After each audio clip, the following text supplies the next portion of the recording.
La dejaron colgada por robar pan hasta que el ranchero viudo cortó la cuerda y le dijo, come primero. Territorio de Wyoming, diciembre de 1872. La tormenta de nieve afuera rugía como una bestia. El viento aullaba a través de las grietas de la iglesia abandonada, empujando las puertas astilladas hacia adentro. Cada ráfaga arrastraba copos de hielo que se esparcían por las tablas podridas del suelo, cubriendo el altar y los bancos como ceniza fría. Dentro se congregaba la multitud, con rostros duros como la piedra, ojos hundidos por el hambre y la sospecha, su aliento condensado en el aire helado mientras rodeaban una tosca horca construida bajo la deformada cruz de madera que una vez representó la salvación. En el centro de todo se encontraba una chica, apenas de 20 años, con las manos atadas fuertemente a la espalda con cáñamo áspero. Tenía las muñecas rojas y en carne viva, con sangre que manaba por donde la cuerda se le había clavado en la carne durante el largo arrastre por la nieve y la tierra.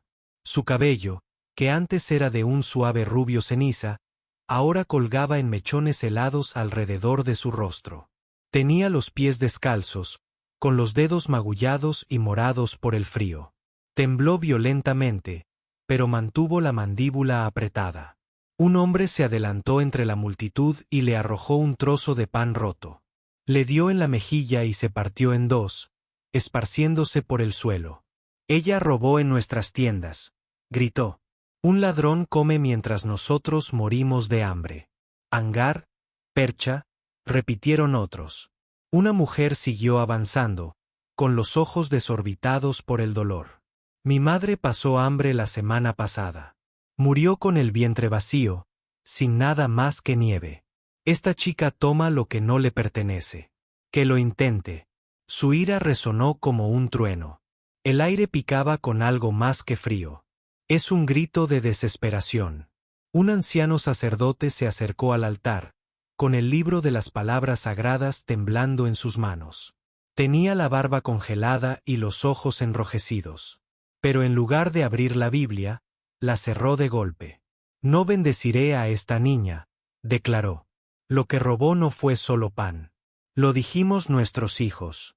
Eloy se abrió los labios para hablar, pero una mano áspera le metió un trapo en la boca. Tuvo arcadas, le ardían los ojos, amenazó con llorar, pero no llegó a hacerlo. Luego llegó la cuerda. Se la enroscaron alrededor del cuello, la áspera fibra de cáñamo contra su piel pálida. Se estremeció al sentir el nudo clavado, provocando un siseo de dolor.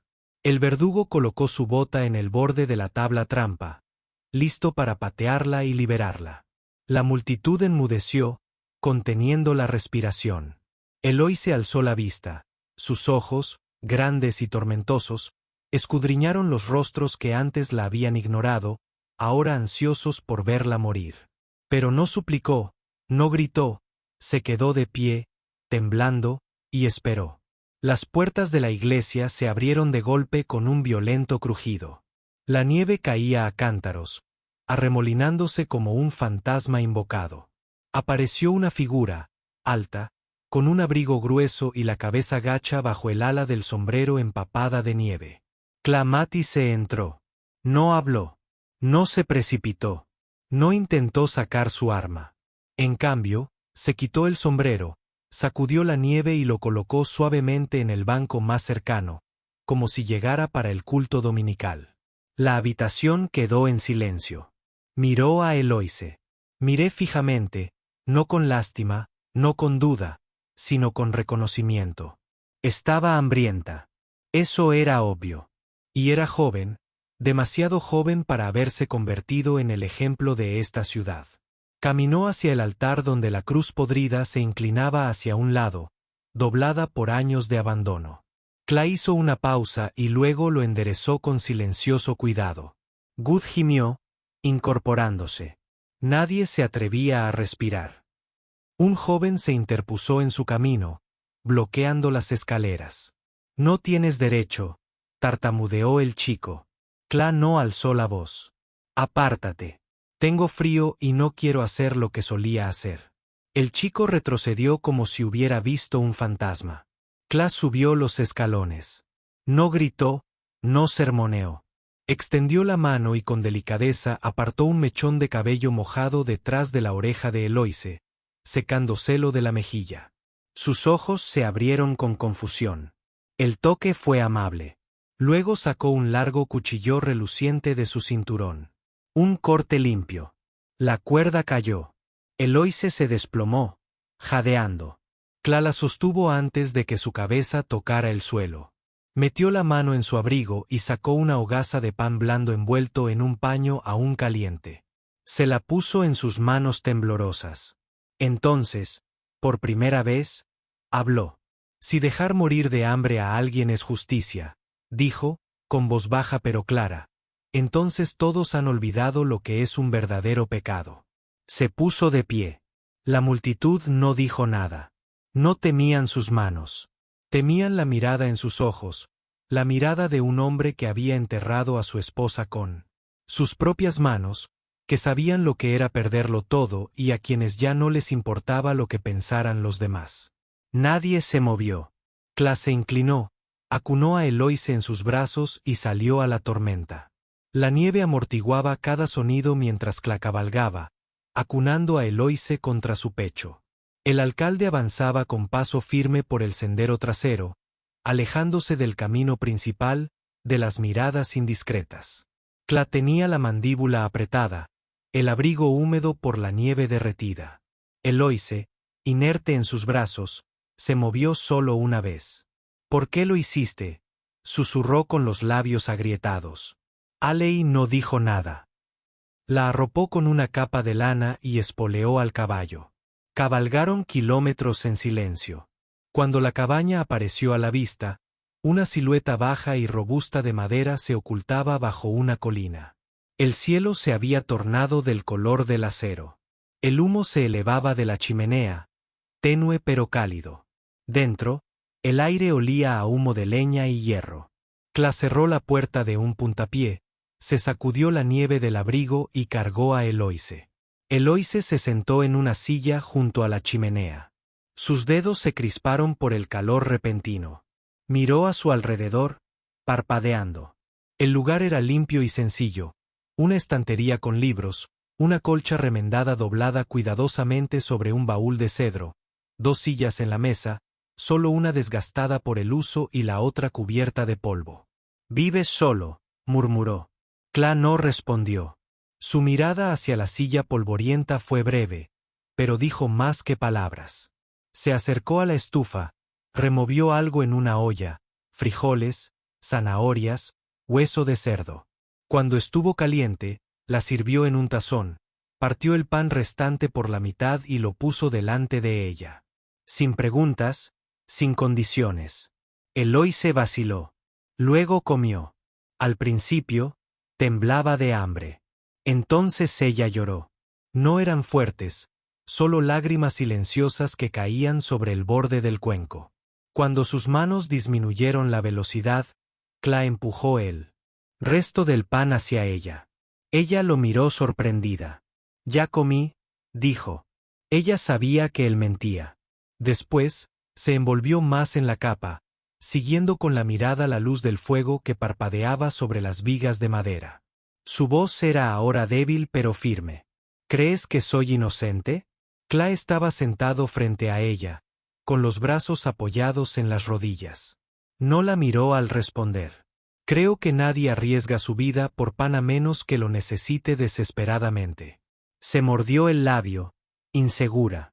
«¿No tienes miedo de que la gente diga que me trajiste de vuelta por otra cosa?». La mirada de Cla permaneció fija en las llamas. «Perdí a mi esposa por hablar así. Ya no tengo nada que perder». Las palabras quedaron suspendidas entre ellos. Más tarde, Cla trajo una almohada y una manta. «Tú te quedas con la cama». Se incorporó alarmada. «¿Pero por qué eres tan amable?». «No valgo nada. Una vez dejé a alguien atrás», dijo simplemente. «Alguien a quien debí haber salvado. No volveré a cometer ese error». Abrió un cajón, sacó un peine de madera y lo dejó en la mesita de noche. Luego se dio la vuelta, fingiendo no ver que las lágrimas volvían a brotar. La cama era suave, el fuego cálido. Eloise yacía mirando al techo, con los brazos cruzados sobre el pecho como si esperara que una cuerda se apretara allí. Bajó la mirada al suelo. Cla yacía de lado, de espaldas al fuego, con un cuchillo en la mano dormida, listo para fantasmas o hombres. Eloise se arropó más. No quiero confiar en ti, susurró en la oscuridad. Pero espero poder hacerlo. Afuera, nevaba. Dentro, la soga ya no tenía cuello al que aferrarse. La luz de la mañana se filtraba por la ventana congelada. Eloise se incorporó de golpe, con un nudo en la garganta. Entonces recordó, sin soga al cuello, sin multitud, solo calor y el pesado silencio de una casa que aún despertaba. Junto a la cama había una pequeña bandeja de madera, un tazón de avena caliente, una taza de té humeante y una nota doblada escrita con letra cuidada. Si me necesitas, estoy en el establo. ¿Ves? Lo recogió, tocó la tinta, aún fresca. Lo había escrito hacía apenas unas horas, antes del amanecer. Nadie jamás había hecho algo así por ella. La casa estaba en silencio, envuelta en suaves arroyos y el lejano susurro del viento. La recorrió lentamente, pasando junto a una estantería llena de libros de bolsillo con las esquinas dobladas, una mesa con un mantel de lino cosido a mano. Cerca de la puerta colgaban un par de botas de mujer gastadas.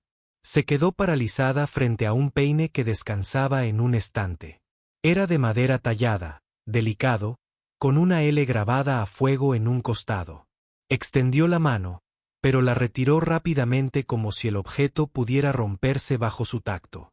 No era suyo, no estaba destinado a ella. Aún así, permaneció allí un largo rato. Al mediodía, comieron juntos en la mesa. Cla dejó 2 tazones, se sentó en silencio. Eloise comió en silencio, luego dejó la cuchara a un lado. No me robé ese pan, dijo. Cla no levantó la vista, solo asintió levemente, esperando. Hay un chico, continuó con voz temblorosa, que vive debajo de el puente, 6 años. Su madre murió congelada. Lo vi lamiendo nieve, intentando engañar a su estómago. Cla la miró entonces, con la mirada fija. Supliqué en la panadería, dijo. Me dijeron que me fuera. Solo cogí una hogaza, solo una, pero dijeron que cogí 100. Sus dedos se retorcían en su regazo. Sabía lo que me harían. Simplemente no podía volver con él con las manos vacías.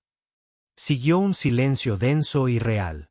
Cla metió la mano en el bolsillo de su abrigo, sacó una corteza dura de pan y la colocó entre ellos.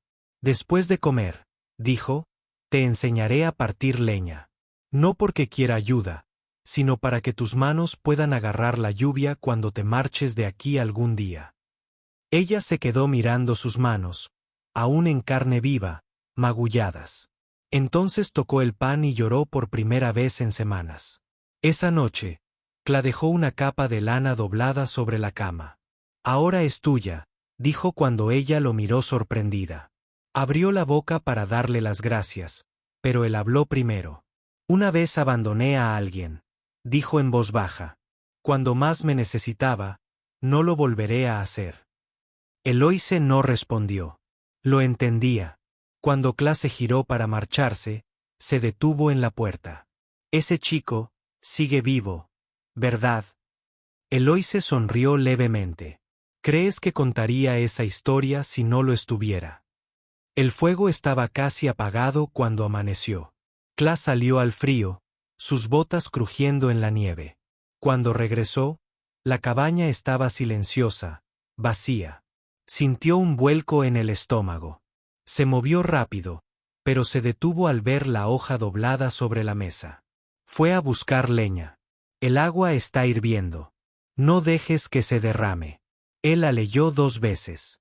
Entonces, por primera vez en años, Clamati se sonrió, y detrás de él, la tetera empezó a zumbar.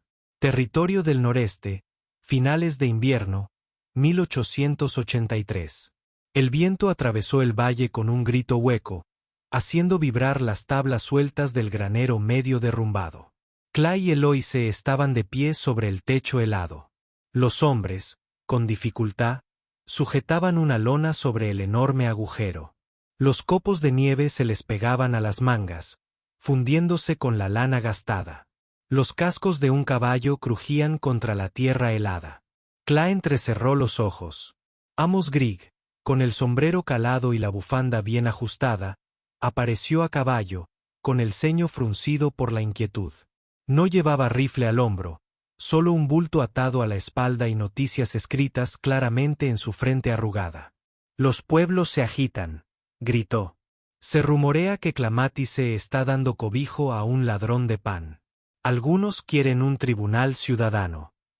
Cla no se movió. Aseguró el último nudo de la cuerda y echó el borde de la lona. «Dejo cobijo a una persona», dijo, sacudiéndose la nieve de los guantes. «No es un delito». Amos asintió con cautela y metió la mano en su alforja. «Esto es para la chica de la vieja panadería. Dice que es para la niña de pelo cenizo. Pensé que querrías verlo primero». Le entregó un papel envuelto. El paquete aún estaba tibio bajo el pergamino encerado. Dentro, acurrucada bajo una hogaza de pan fresco, había una nota doblada. Una caligrafía delicada se extendía apresuradamente. Eloise la desdobló lentamente. «Sé quién robó el pan. Fue el hijo del alcalde. Me obligó a guardar silencio. Ten cuidado. MG». Se le cortó la respiración. Apretó la nota con fuerza, hasta que se le pusieron blancos los nudillos. No por ella misma. Ya no. Temía lo que pudiera pasarle a Cla por haberla protegido. Amos se quitó el sombrero. «Ten cuidado, Matice». Cuando se marchó, Cla entró en la cabaña, se dirigió al armero y desenganchó el rifle sin decir palabra. Eloise lo observó, con el corazón palpitante. «¿Qué vas a hacer?» Él revisó la recámara con calma.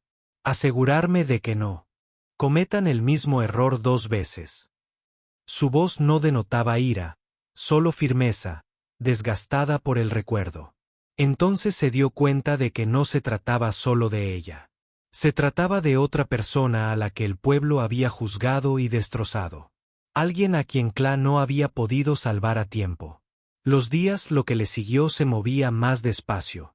Cla le enseñó a preparar una alforja, a sujetar a Flint contra el viento. Nunca alzó la voz, nunca dio órdenes. Eloise escuchó, aprendió.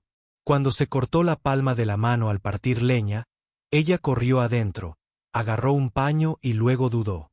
Su mirada se posó en la vieja cuerda escondida tras la puerta, la que le había atado las muñecas semanas atrás.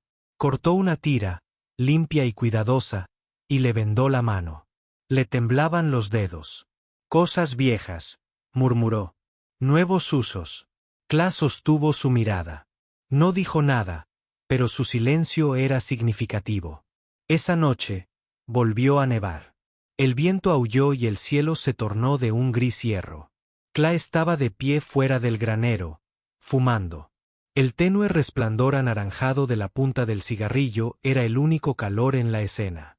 Eloise se acercó con una taza de té de hojalata. «Está empezando a hacer frío». Tomó la taza, asintiendo con la cabeza, «Gracias». Una ráfaga levantó copos de nieve y Cla entrecerró los ojos hacia la oscura línea de la cresta. «La tormenta llegará la semana que viene», murmuró. «Tendremos que sellar las ventanas más herméticamente». Eloise se envolvió más en su chal y luego dijo en voz baja, «Si hay tormenta, no me iré». Él la miró. Por primera vez, vio algo vulnerable en sus ojos. No dureza, no tristeza, sino fe. Ella había decidido quedarse, y por primera vez en mucho tiempo, él se permitió tener esperanza. El invierno del juicio final. El viento nunca cesó. Rasgó contra las paredes de la cabaña como garras, como si la tierra misma supiera que algo se avecinaba. Finales de invierno, la granja de Cla. El viento aullaba sin cesar, sacudiendo las contraventanas y acumulando nieve en las paredes de la cabaña. Afuera, el sendero había desaparecido bajo un mar blanco. En su interior, El mundo se reducía al crepitar del fuego, al crujir de los suelos de madera y al leve clic de una aguja de coser. Eloise estaba sentada cerca de la chimenea, remendando el suéter de lana de Cla. Sus dedos se movían con cuidado, tirando del hilo púrpura a través de las costuras deshilachadas, un hilo lavanda, suave y descolorido. Ella no había tenido intención de elegir ese color. Simplemente parecía lo correcto. Al otro lado de la habitación, Cla se arrodilló junto a la estufa, apretando el gancho doblado que sostenía la olla.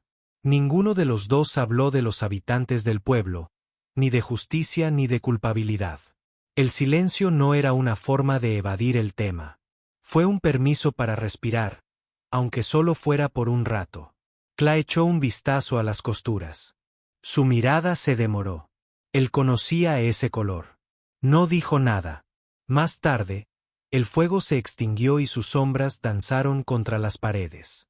Cla sirvió té y se recostó contra las piedras del hogar. Su voz era suave, moldeada por años de cosas que habían quedado sin decir. Su nombre era Lena, mi esposa. Eloise no interrumpió. Tenía una risa suave. Nunca alzó la voz, ni siquiera cuando la gente empezaba a hablar. Dijeron que estaba embarazada del hijo de otro hombre. No les creí, pero tampoco los detuve. Se quedó mirando fijamente las llamas. Contrajo la fiebre ese invierno. Me quedé con ella durante días, pero el pueblo nunca envió a un médico. Dijo que no estaba bien. No después de lo que oyeron. Hizo una pausa. Murió sin oírme decir que le creía. La enterré bajo el álamo junto al arroyo. Solo. Eloise extendió la mano para su taza. Sus dedos temblaban ligeramente. Si no hubieras entrado en esa iglesia, dijo ella en voz baja, yo habría sido la segunda mujer que dejaste atrás. Sus miradas se cruzaron.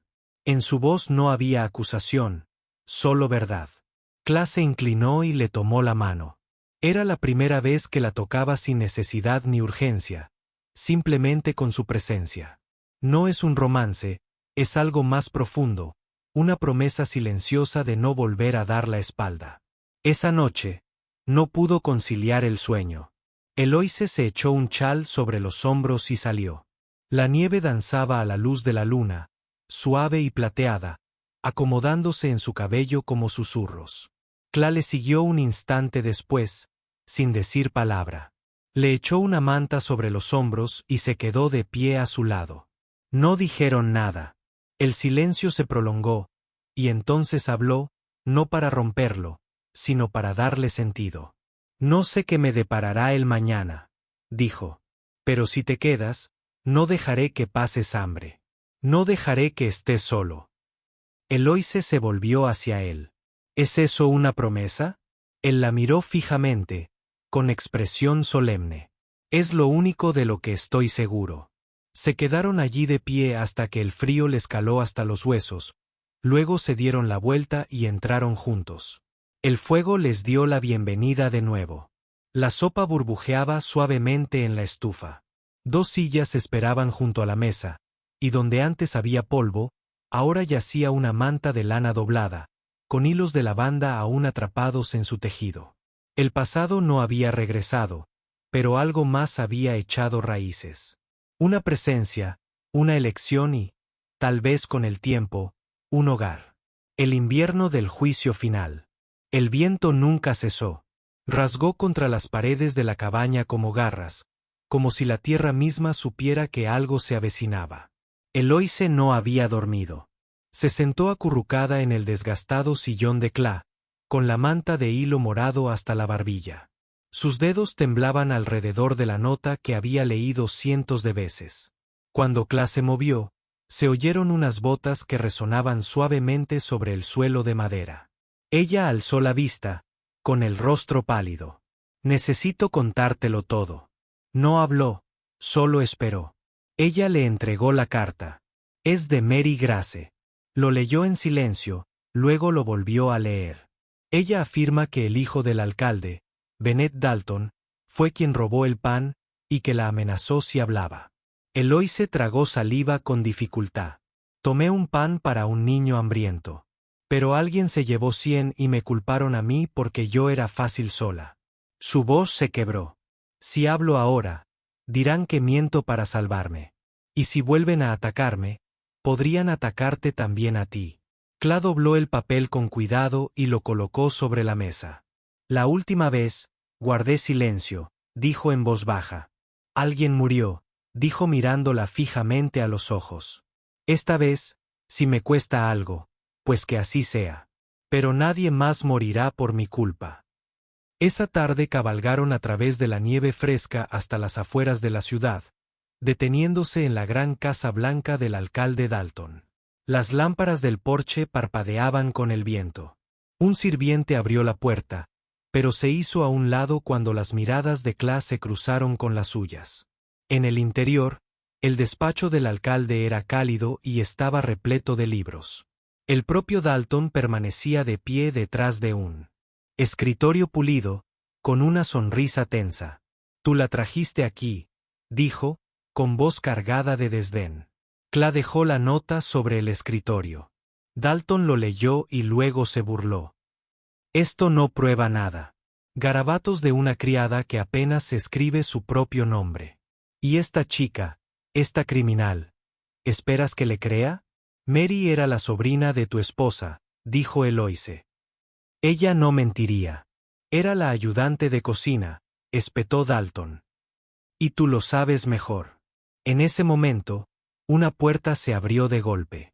Bennett Dalton entró imponente, con una sonrisa burlona. «Vaya, vaya», dijo arrastrando las palabras. «La zorra sigue viva. Creí que habíamos solucionado ese problema». Cla apretó los puños. «Tranquilo», se burló Bennett. «No querrías hacerle daño al hijo del alcalde». La voz de Cla bajó. «Antes me daba miedo lo que pasaría si actuaba. Ahora solo me arrepiento de no haber actuado antes». Sus palabras resonaron como un trueno. Se marcharon sin decir una palabra más. Dalton no lo siguió.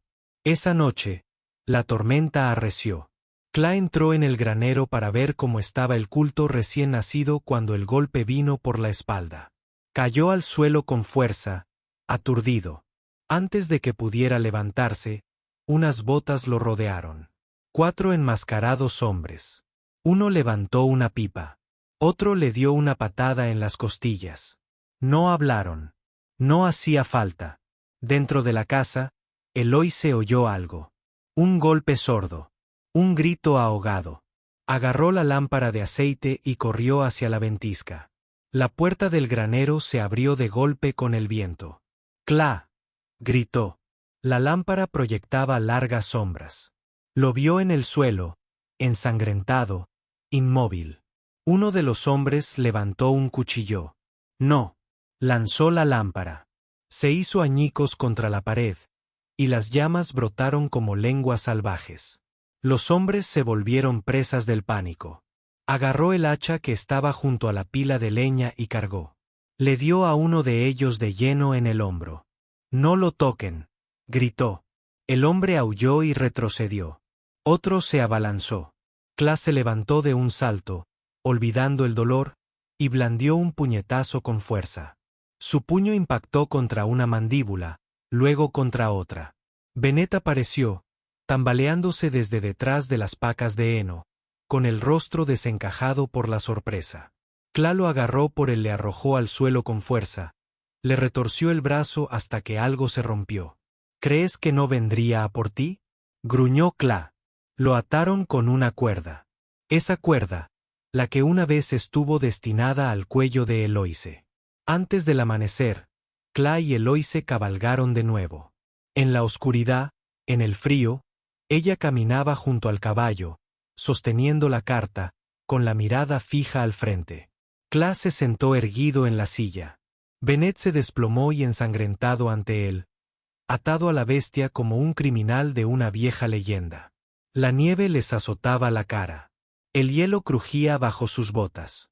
Pero no se detuvieron. No hasta que las luces del pueblo parpadearon a lo lejos. Y esta vez no guardarían silencio. El frío amanecer llegó con un viento cortante. La nieve caía como ceniza de un cielo sofocado por el silencio. Cla entró en la plaza con pasos lentos y deliberados. Bennett Dalton se desplomó sobre la silla ante él, con las manos aún atadas por la cuerda que una vez marcó otro destino. Su rostro estaba ensangrentado e hinchado, su orgullo hecho añicos. Eloise caminó junto a ellos. En su mano, la nota de Mary Grace. La prueba, la espera. Llegaron a la vieja iglesia. Cla se dirigió a la campana y la hizo sonar. 3 fuertes tañidos resonaron por las calles como disparos. Se abrieron ventanas, las puertas crujieron, aparecieron rostros, envueltos en abrigos y bufandas, la curiosidad atrayéndolos desde el calor del hogar hacia la fría piedra. El cementerio se llenó. Nadie habló. En los escalones, Cla empujó a Bennett hasta que cayó de rodillas. La nieve se tornó rosada bajo él. Eloise se dirigió a la multitud, con la barbilla en alto y la voz clara. Una vez me colgaron una soga al cuello sin pruebas, sin piedad. Dijeron que robé lo que nunca toqué. Alzó la carta. Ahora traigo la verdad. Un murmullo recorrió la reunión. Desde el fondo, una joven dio un paso al frente. Su abrigo estaba raído, sus manos temblaban, pero su voz era firme. Soy Mary Grace, dijo. Trabajaba en la panadería. Vi a Bennett llevarse las llaves del almacén. Lo oí amenazar con arruinar a mi familia si hablaba. Jadeos, susurros. Yo escribí esto, continuó, mostrando la carta original. Y traje algo más. De su bolso sacó un libro de contabilidad maltrecho, el libro de cuentas de la panadería. Miren, dijo, pasando la página. Faltan 100 panes, anotado el mismo día que Bennett fue visto cerca del almacén. Ella miró directamente al alcalde. Guardé silencio demasiado tiempo, pero no permaneceré callado mientras la gente buena sufre por los pecados de otros. La plaza tembló con la reacción. Los ancianos negaron con la cabeza. Una mujer abrazó a su hijo con más fuerza. Un anciano murmuró en voz alta, con la voz quebrada, casi matamos a una chica por lo que hizo el hijo de un hombre rico. Cla retrocedió. No dijo nada, pero sus palabras ya habían encendido algo. El anciano sacerdote avanzó, caminando lentamente entre la multitud. Su aliento se condensó ante él mientras miraba a Eloise. No recé por ti ni una sola vez, dijo con voz cargada de remordimiento. Pero hoy me arrodillo. Y lo hizo, allí mismo en la nieve. La multitud se movió. El alcalde Dalton dio un paso al frente, con el rostro enrojecido y la voz tensa. No hay pruebas de que Bennett ordenara la violencia. Son palabras, acusaciones. La voz de Cla sonó fría y clara. ¿Quieren pruebas? Alzó el guante de Bennett, aún húmedo, con los nudillos cubiertos de sangre seca. Logré quitárselo después de que intentara apuñalarme en la oscuridad. Cla se acercó. ¿Quieren que les muestre lo que hay debajo? El alcalde guardó silencio. Un murmullo se elevó, convirtiéndose en algo más. Ira, incredulidad, vergüenza. Una mujer de mediana edad gritó, fuera de nuestro pueblo. Otros se unieron, renuncia, que se vayan, que respire la justicia de una vez por todas. La votación no fue formal, pero fue definitivo. Al atardecer, Bennett fue sacado de la ciudad bajo custodia, con las manos aún atadas. El alcalde, pálido y silencioso, dimitió antes del anochecer. El viento amainó como si la tierra hubiera estado conteniendo la respiración y ahora pudiera exhalar. Cla permaneció de pie en los escalones de la iglesia, observando cómo la multitud se dispersaba. Eloise se acercó a él. ¿Ya se acabó?, preguntó en voz baja. Cla la miró y, por primera vez, la expresión de lucha desapareció de su rostro. Para ellos, dijo. Tal vez. Entonces él se volvió hacia ella. Pero para mí esto no ha hecho más que empezar. Principios de primavera en el territorio de Wyoming. La nieve no había desaparecido, pero había retrocedido. En la finca de Clamatice, el verde brotaba. de la tierra como promesas cautelosas. Filas de hortalizas de primavera bordeaban los bancales recién cavados, y las gallinas cacareaban tras una valla bien cuidada. Unas risas resonaron débilmente desde detrás de la cabaña. Eloise estaba sentada bajo el toldo del porche, leyendo en voz alta a 3 niños que estaban sentados con las piernas cruzadas en el césped. Su voz, antaño aguda por la supervivencia, ahora se había suavizado con paciencia. Un chico con el pelo alborotado por el viento dio un paso al frente después de que terminara la clase. En sus manos, un pequeño pan envuelto en un paño. «No es para pedir perdón», murmuró. «Es para que tengas algo bueno que compartir». Eloise lo aceptó con calma. «Es una razón muy amable», dijo. «Gracias». En el interior, la cabina también había cambiado. Ya no era un lugar de fantasmas, sino un lugar de trabajo, de calidez, de segundas oportunidades. En la pared sobre la chimenea, el relicario que una vez perteneció a la esposa de Cla ahora colgaba junto a un nuevo paño bordado con hilo de lavanda. Esa noche, después de que los niños se hubieran marchado y las gallinas se hubieran ido a dormir, Cla se sentó a la mesa con una pluma y una hoja de pergamino. Escribió en silencio: «Lena, te fallé una vez. Dejé que el miedo hablara más fuerte que el amor. No luché por ti y lo pagué con años de sufrimiento. Pero había una chica en la nieve. Esta vez di un paso al frente. No te escribo para decir que he encontrado la paz. Solo para decir que estoy aprendiendo a mantener a alguien con vida, no solo a salvo. Donde quiera que estés, gracias por enseñarme lo que es el amor, aunque lo haya comprendido demasiado tarde».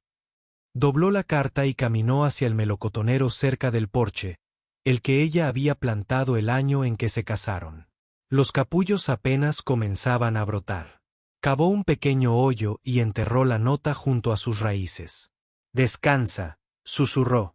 La tarde siguiente, se detuvo frente a un letrero de madera desgastado, recién restaurado y clavado a un poste junto a la puerta. Eloise se acercó a su lado, sacudiéndose el serrín de las palmas de las manos. Leyó las palabras en voz alta: «Rancho Matisse, donde nadie pasa hambre. Donde la cuerda es solo para caballos». Sonrió. Cla, sin dejar de mirar el letrero, dijo en voz baja: «Sí. Aún quieres irte, no te lo impediré». Eloise se apoyó en él, recostando la cabeza en su hombro. «Una vez prometiste no dejarme morir de frío, hambre o soledad», dijo. «Creo que estás cumpliendo esa promesa muy bien». Permanecieron allí bajo un cielo que ya no era gris. El viento seguía siendo cortante, pero traía consigo el aroma de algo nuevo. Esa noche, cenaron en la pequeña mesa de madera. 2 sillas, 2 personas. El fuego crepitaba sin cesar. Sobre la repisa, esperaba una hogaza de pan caliente, no robada, no acaparada, sino hecha con manos que ya no temblaban. Y fuera de la puerta, bajo la última nieve derretida, la primera brizna de hierba brotaba, verde, valiente e intacta por el juicio. Había llegado la primavera. Gracias por cabalgar con nosotros a través del frío y el fuego de la primavera. La dejaron colgada por robar pan hasta que el ranchero viudo cortó la cuerda y dijo: «Come primero». Si esta historia te conmovió, si te recordó que incluso en los inviernos más crudos de la vida, la bondad puede derretir lo que el juicio intentó. Si te quedas paralizado, no te vayas todavía. Dale al botón de emoción, suscríbete a Historias de Amor del Salvaje Oeste y prepárate para más relatos de amor que desafiaron la ley, las balas y el tiempo mismo. Hasta la próxima. Recuerda, en el salvaje oeste, las balas fallaban, pero los corazones no.